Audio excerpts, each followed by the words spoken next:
Klausykite Šventosios Evangelijos pagal Luką.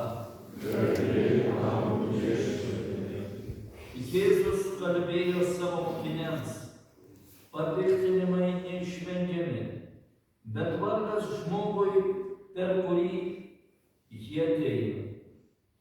Jam būtų geriau, jei ant kaklo būtų užmauta girnapusė ir būtų įmestas jūron, negu papiktintų bent vieną iš šitų mažutėlių.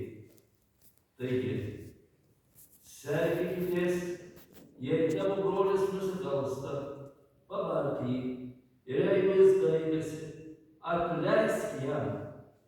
Jei jis 7 kartus per dieną tau nusižengtų ir 7 kart kreiptųsi į tave sakydamas: gailiuosi, atleisk jam. Apaštalai prašė sustiprinti mūsų tikėjimą.